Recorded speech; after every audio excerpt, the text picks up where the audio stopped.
రెడ్డిగా assembly ముందుకు justice PC Ghosh commission నివేదిక వచ్చింది. శాసనసభలో కాళేశ్వరం కమిషన్ రిపోర్టు ప్రవేశపెట్టింది ప్రభుత్వం.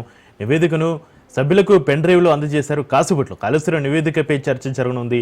3 ఆనకట్టల ప్రణాళిక నిర్మాణంలో లోపాలు ఉన్నాయని నివేదిక ఇచ్చింది ఘోష్ కమిషన్. ప్రాజెక్టులకు సిడబ్ల్యూసీ అనుమతుల్లోనూ లోపాలు ఉన్నట్లు నివేదికలో వెల్లడైంది. తుమ్మిడిహట్టి దగ్గర నీటి లభ్యత లేనందునే మేడిగడ్డ నిర్మించారనడం సహేతుకం కాదని నివేదికలో పేర్కొన్నారు.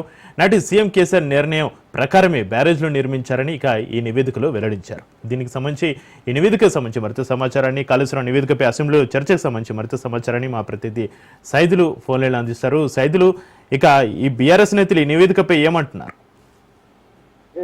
చక్రి, మరి కాసేపట్లో మనకి బ్రేక్ తర్వాత అసెంబ్లీ తిరిగి ప్రారంభం కానుంది. అయితే ముఖ్యమంత్రి రాకపోవడం వల్ల కొంత లేట్ అయినట్టు కూడా మనకు సమాచారం అయితే అందుతుంది. సో మరి ముఖ్యమంత్రి రేవంత్ రెడ్డి కేరళ పర్యటన ముగించుకొని మరి కాసేపట్లో బేగంపేటలో ల్యాండ్ అయిన తర్వాత అక్కడి నుంచి నేరుగా అసెంబ్లీకి వస్తారు. ఆయన రాగానే వెంటనే అసెంబ్లీ ప్రారంభమయ్యే అవకాశం కనిపిస్తుంది. సో ఇక మనకి వెంటనే ఇప్పుడు అసెంబ్లీ ప్రారంభం కాగానే కాళేశ్వరం కమిషన్ రిపోర్ట్ కి సంబంధించి మంత్రి ఉత్తమ్ కుమార్ రెడ్డి, ఇరిగేషన్ శాఖ మంత్రిగా ఆయన ఉన్నారు కాబట్టి ఆయన అందులో చర్చకి సంబంధించి ప్రవేశపెడతారు. సో ఆ సమయంలో ఇక కాళేశ్వరం కమిషన్ రిపోర్ట్ పైన చర్చ మనకి స్టార్ట్ అవుతుంది. సో ఇప్పుడు ఆ కమిషన్ రిపోర్ట్ ని మొదటి నుంచి కూడా బీఆర్ఎస్ పార్టీ తప్పుపడుతూ వస్తున్నారు. కాళేశ్వరం కమిషన్ రిపోర్ట్ కాదు, కాంగ్రెస్ కమిషన్ రిపోర్టు, అది టీసీసీ కమిషన్ రిపోర్ట్ అని చెప్పేసి కూడా మొదటి నుంచి చెప్పుకుంటూ వస్తుంది. 600 పేజీల నివేదిక తప్పుల తరచుగా ఓన్లీ బీఆర్ఎస్ పార్టీని బదనం చేసేందుకు, కేసీఆర్ ని బదనం చేసేందుకు, ఆనాడు పనిచేసినటువంటి అధికారులందరినీ కూడా బదనం చేసేందుకు మాత్రమే ఈ నివేదికను సిద్ధం చేశారని చెప్పేసి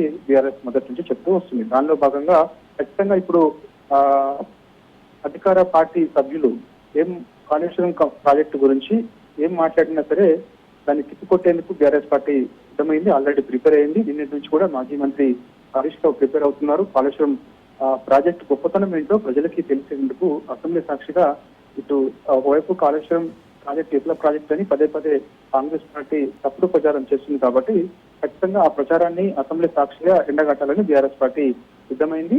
దానిలో భాగంగా అసెంబ్లీ ప్రారంభం కాగానే ఈ యొక్క కమిషన్ రిపోర్ట్ పైన మనకి చర్చ ప్రారంభం కాగానే బీఆర్ఎస్ పార్టీ సభ్యులందరూ కూడా కాళేశ్వరం ప్రాజెక్టు గొప్పతనం ఏంటో అసెంబ్లీ సాక్షిగా ప్రజలకు తెలిసేందుకు ఒక ప్రిపేర్ అయి ఉన్నారు కాబట్టి అవన్నీ వివరాలన్నీ కూడా ప్రజలకు చెప్తారు. కాళేశ్వరం ప్రాజెక్టు మేడిగడ్డ బ్యారేజ్ ఎందుకు నిర్మించాల్సి వచ్చింది, దాని తర్వాత అన్నారం కానీ కుందిళ్ళ కానీ 3 బ్యారేజీలకు సంబంధించి పదే పదే తప్పుడు ప్రచారం చేస్తున్నారు. అది నిరుపయోగంగా ఉండాల్సిన పరిస్థితి వచ్చింది అనేది కాంగ్రెస్ పార్టీ చెప్తూ వస్తుంది. కానీ అది నిరుపయోగంగా ఉండాల్సిన అవసరం లేదు, అవి ఉపయోగకరంగానే ఉన్నాయి. కావాలని బీఆర్ఎస్ పార్టీని అప్పుడు ఉన్నటువంటి ముఖ్యమంత్రి కేసీఆర్ ను బదనాం చేసేందుకు మాత్రమే కాంగ్రెస్ పార్టీ ఇలా తప్పుడు ప్రచారం చేస్తుంది అనేది కూడా బీఆర్ఎస్ పార్టీ వాదన. కాబట్టి ఖచ్చితంగా దాన్ని ఓవర్కమ్ చేయడంలో బీఆర్ఎస్ పార్టీ సభ్యులందరూ కూడా, అంటే ఓవర్కమ్ అంటే మనకి ఈ యొక్క కాళేశ్వరం కమిషన్ రిపోర్ట్ పైన చర్చ సందర్భంగా అధికార పార్టీ సభ్యులు ఏం మాట్లాడినా సరే దాన్ని డిఫెండ్ చేసేందుకు ఖచ్చితంగా వాళ్ళు ఒక ప్రణాళికతో పాటు సిద్ధం చేసుకుని ఉన్నారు. సో ఖచ్చితంగా ప్రజలకు అన్ని వివరాలు తెలిసేందుకు కూడా మైక్ చేసుకుంటూ మాకు కూడా అవకాశం ఇస్తే కాళేశ్వరం ప్రాజెక్టు గురించి గొప్పతనం ఏంటో ప్రజలకు తెలియజేస్తాం అసెంబ్లీ సాక్షిగా అని చెప్పేసి కూడా